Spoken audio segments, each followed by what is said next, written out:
Hi, I'm Josh, she's Sarah, and this is Witch Hunt Podcast.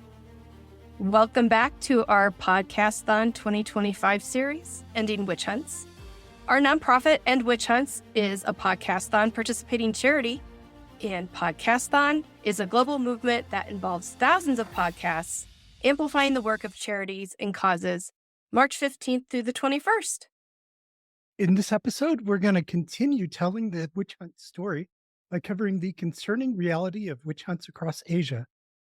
In this story layer, we'll explore how witch hunts and witch branding remain significant problems in parts of Asia, particularly in India. Laws against witchcraft practices exist in many Southwest and Central Asian nations. Elsewhere, as in India, witchcraft is not a crime against the state, but is viewed as something akin to a crime by many who take justice into their own hands. But in Asia, the witch hunts in India are most widely known. And I would like to thank the many experts that have contributed to our podcast already about the witch branding in this South Asian nation. Yes, several of the experts who've been guests of our podcast contribute to legal perspectives across Indian states, work on the ground with victim recovery programs, and use field research to raise awareness about current issues. Look, it's an awesome word cloud featuring all their names. Don't you want to hear what they all have to say? That's possible because we have an India episode playlist that you need to listen to so that you can hear about this country and the incredible advocacy directly from India. This collection we have informs from different backgrounds and different perspectives. India is a nation of more than 1.4 billion people who occupy a land area of more than 1.2 million square miles. 4 times the population of the U.S. is living in an area roughly a third the size of the U.S. In different Indian states and cultures, there is a diversity of patriarchal and matriarchal structures. In some societies, land is inherited through the matrilineal line. In these structures, variously, women have different amounts of authority. Of course, they have more in the matriarchal and matrilineal societies than they do in the patriarchy. And so we will be coming back to this subject of patriarchy later in the show. And if you want to know more about the matriarchal societies, you can tune into that India playlist. In addition to the social strata that we see in societies such as American society, where there are different income classes, different earnings for different people, and a lot of what we think about is in terms of upper class, middle class, and lower class.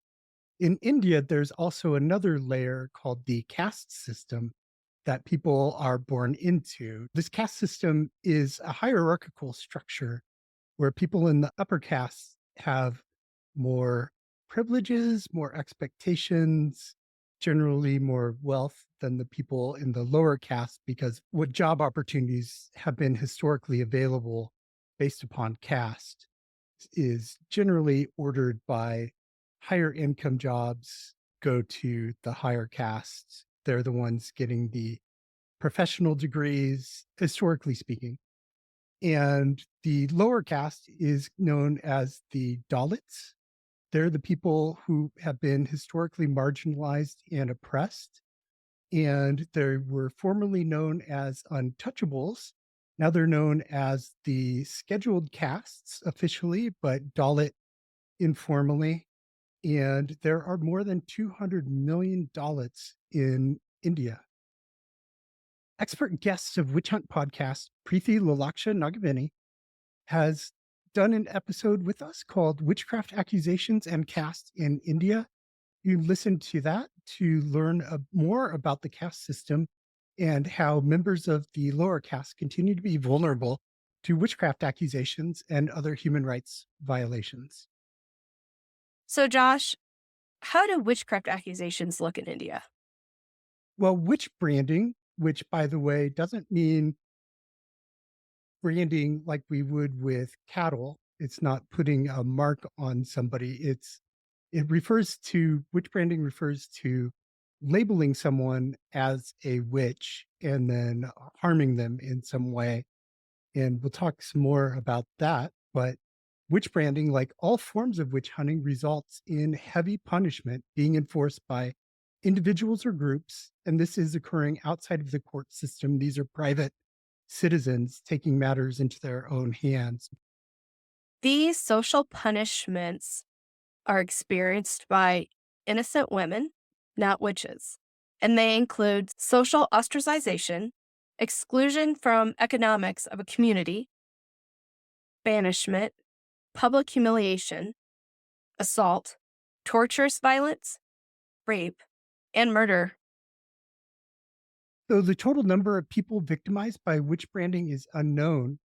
Over the period from 2010 to 2021, the National Crime Bureau in India recorded about 1,500 cases of individuals falling victim to violence, including burning and lynching following allegations of witchcraft.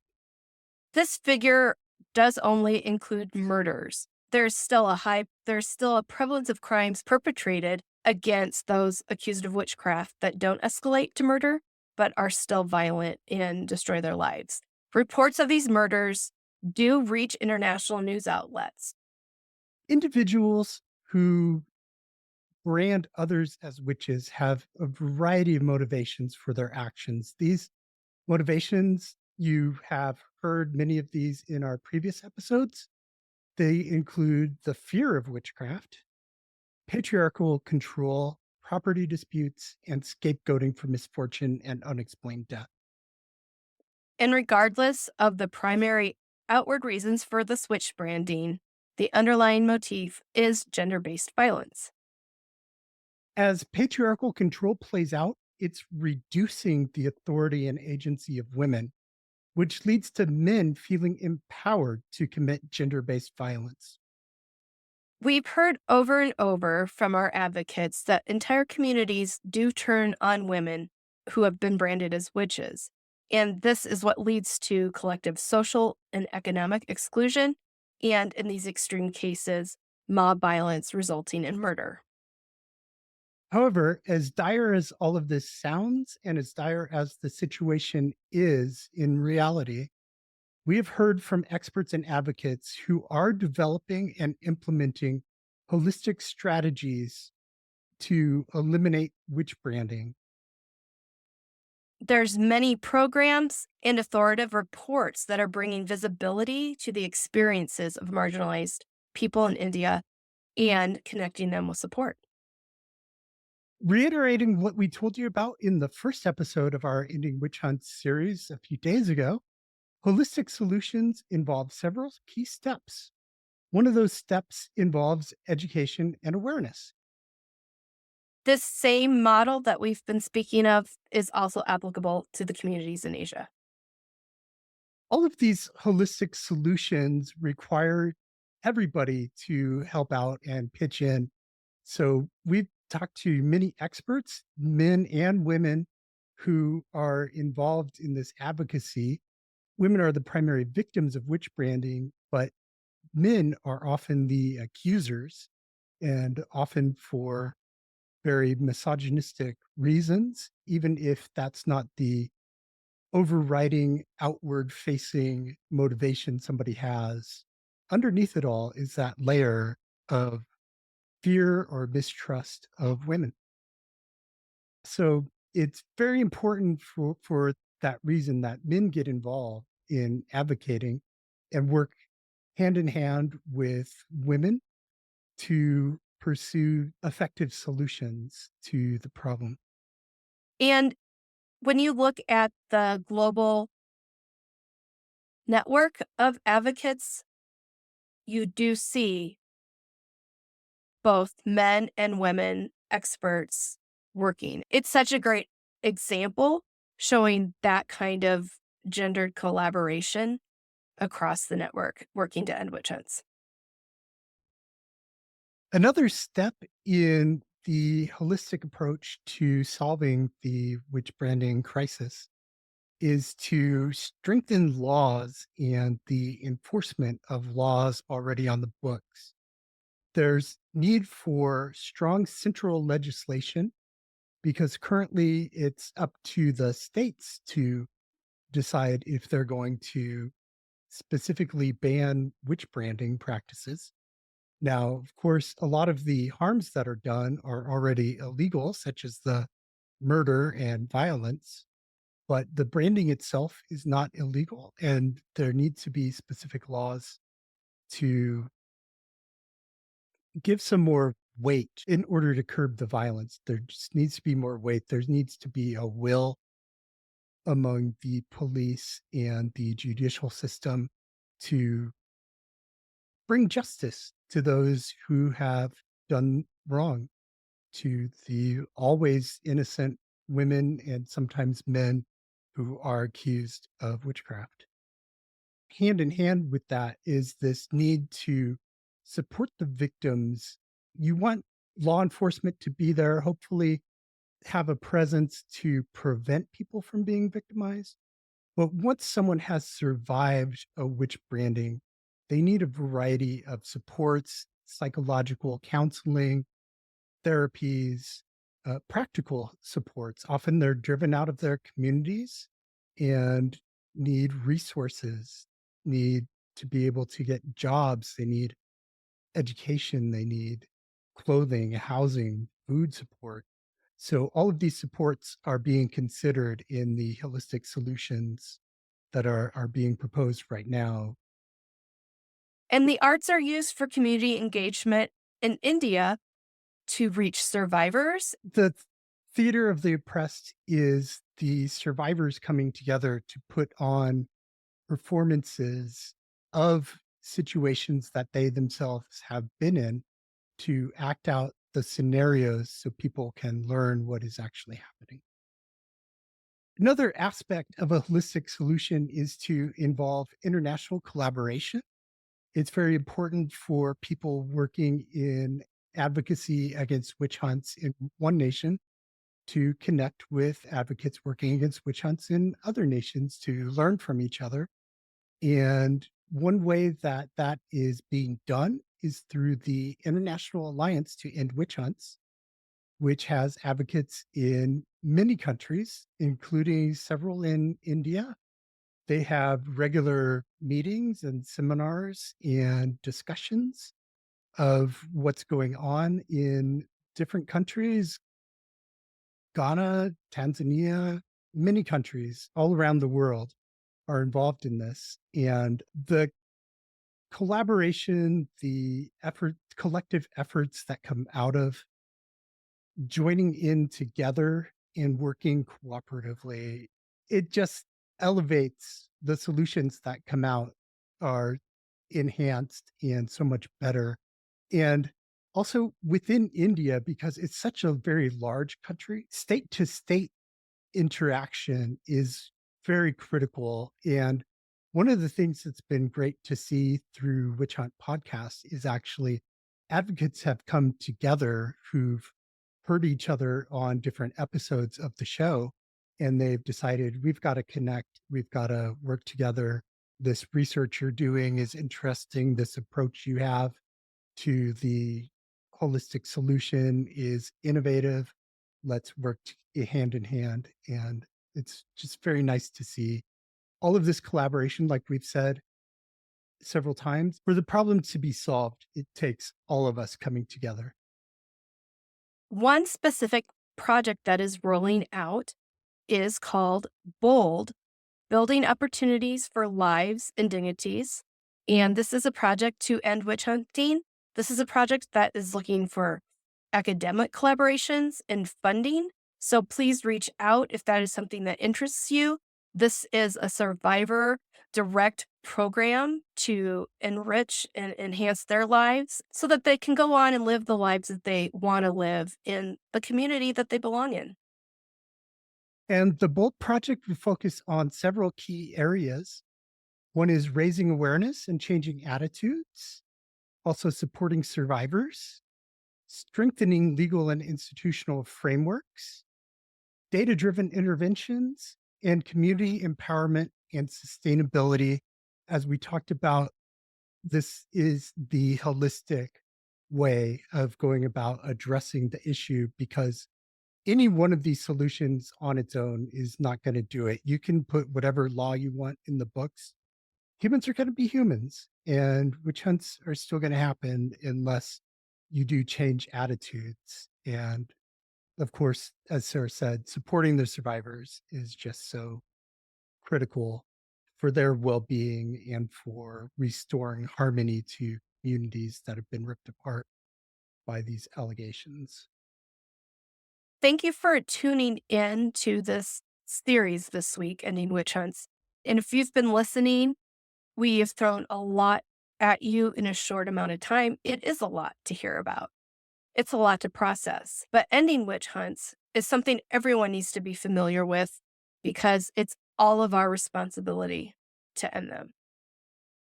Yes, we all need to come together. We all need to understand what the situation is and get involved in whatever way we can to our own capacity through utilizing our own skills, abilities, and resources, everything we've got.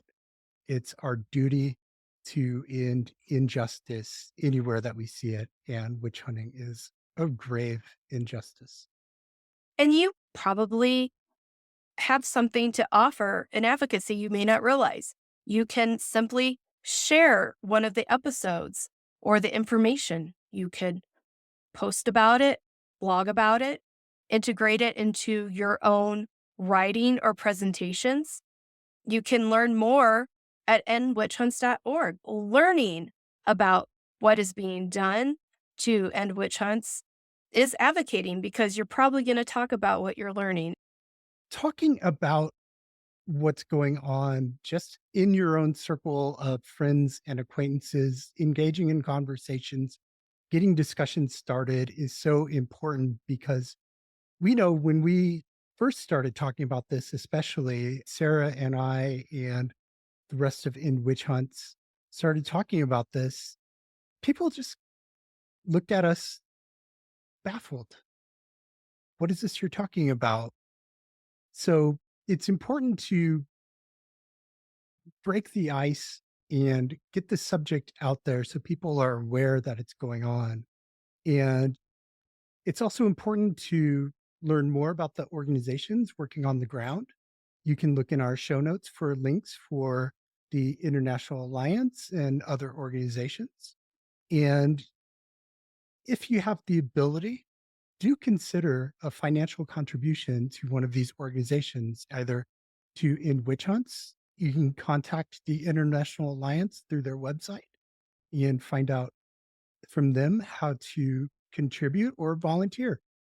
Volunteering time is very helpful to do any of the many, many tasks that we've talked about that go into all of this solution.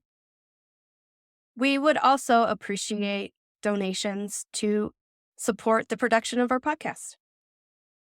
Josh, we have covered a lot of countries the last few days while telling the story of witch hunts. Yeah, we really have. And the great news is we still have three more fabulous episodes coming to you this week for Podcasthon so we can complete the story of witch hunts. And tomorrow we're airing our regularly scheduled weekly episode as we do every Wednesday. Witch Hunt Podcast episode is going to feature expert guest Holly Bamford, and it is part of Podcasthon 2025 Ending Witch Hunt series. Because part of the witch hunt story is historical witch hunts. And Holly is a history PhD candidate at Liverpool University, and she researches on late medieval and early modern witchcraft and superstition. And we met her last year at the Magic and Witchcraft Conference in York, England. If you are like us at all and you love stories from history, you're going to absolutely be tickled by tomorrow's episode. We've got great stories of witchcraft cases in England. So be ready to learn about the 1674 Hinchcliffe case, which saw Susan and Joseph Hinchcliffe and their daughter Anne Shillitoe accused of witchcraft. Notably, neighbors petitioned the courts defending the family's innocence, a documented instance of community support for the accused. But there's more. You will also hear the story of the 1601 Trevisard case. 12 neighbors approached the magistrate directly to accuse an entire family of witchcraft. This case features a remarkably distinctive magistrate's signature. And we have a picture from Holly of that document. Ooh, I want to see that. Like Sarah said, we met Holly at a conference. And in fact, we've met many of our podcast guests at conferences that we've attended. And your support for our attendance at these conferences helps us meet even more guests, network with previous guests. We met last year several people in person who we had talked to previously on the show. And we also, at the conferences, we do learn an immense amount. In every presentation, every talk that's given, we learn a ton about witch trials and about contemporary witch hunts. And that gives us a lot of data and insight. So when we have new episodes and guests coming on, they're talking about their experience and research. We find parallels, and it just enables us to take these deep dives into the history. So when you're done listening to one of our episodes, you have a lot of new information and you're excited to get some more questions answered about witch hunts. So those conferences are just really great fuel for continuing to grow this space around the discussion of witch hunts. In 2024, we were able to present our research on modern witch hunts, and it sparked important conversations about those historical patterns and the present day persecution. And this year, 2025, we hope to go back to the Magic and Witchcraft Conference in York. This year it's in June, and we need your help to get there. The theme this year is What is a Witch? A very big, important central theme to both understanding historic witch trials and the modern day situation. So we plan to go and present on what a witch is in the context of modern witch hunts. So to attend conferences in the 2025 conference season, we've set up a GoFundMe page, and you can go on there and donate any amount that you are comfortable with so that this will happen. Thank you for making this nonprofit work possible with your donations. And thank you for joining us for Podcasthon. Don't forget, tomorrow you will hear from Holly Bamford on some historical family witchcraft cases in England. Have a great today and a beautiful tomorrow.